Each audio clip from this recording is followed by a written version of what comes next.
Vet que una vegada, en un poble molt llunyà, a dalt d'un turó hi havia un castell.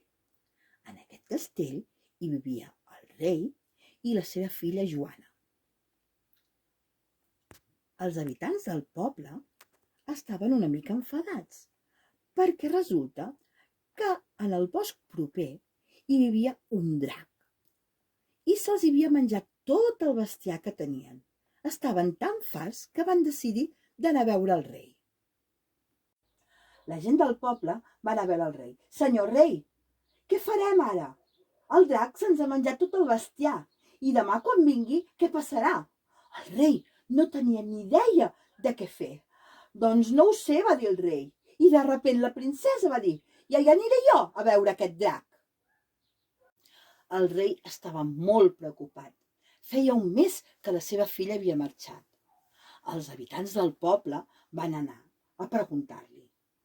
Hola, senyor rei, que en sabem alguna de la princesa Joana? No en sé pas res. No podríeu anar a la cova del drac a veure com està? Nosaltres? Què diu? Si fa molta por aquest drac. El rei va avisar als altres pobles a veure si algú podia ajudar la seva filla i era prou valent per anar a buscar-la a la cova del drac. Al cap d'uns dies va arribar un cavaller que havia sentit l'anunci que deien per tots els pobles. Hola, ets tu el rei? I tant, va dir el rei. Qui sou vos? Jo em dic Jordi i sóc un cavaller. Oh, tot preocupat, va dir el rei. La meva filla ha desaparegut. Se l'ha endut un drac. Un drac? A mi m'encanta anar a buscar dracs. Doncs a veure si el trobes, perquè s'ha endut la meva filla ja fa un mes i no en sabem res. I tant, jo tinc una llança i amb la meva llança aniré a veure aquest drac. Molt bé, moltes gràcies. Mentrestant, a dins del bosc, prop de la cova, hi havia el drac i la princesa. Vols que te n'expliqui un altre? Sí, explica'm un altre, li deia el drac. Bé, doncs l'últim, i després em deixes anar a casa meva a veure el meu pare. No, jo no vull que marxis, deia el drac. A mi no m'agrada estar sol, a mi m'agrada estar amb gent. I a més m'agrada que m'expliquis totes les històries que m'expliques. Val, quin conte vols que t'expliqui? Vols que t'expliqui la Caputxeta? I la princesa es va quedar un altre dia xerrant amb el drac. S'explicaven contes l'un a l'altre. Ui, em sembla que ja he arribat a la cova. Ei, drac, surt d'aquí! Deixaré el cavall. Va baixar. Drac, que estàs aquí? Surt, que he vingut a buscar la princesa Joana. Surt d'aquí, va dir en Jordi. Et punxaré la cua, que te l'estic veient. Va sortir i en Jordi va dir, ara et punxaré. Deixa sortir d'aquí a la princesa Joana.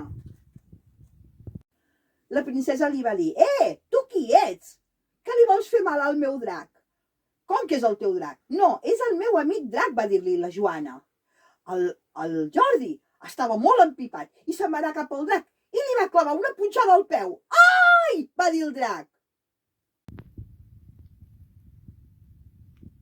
Què li has fet?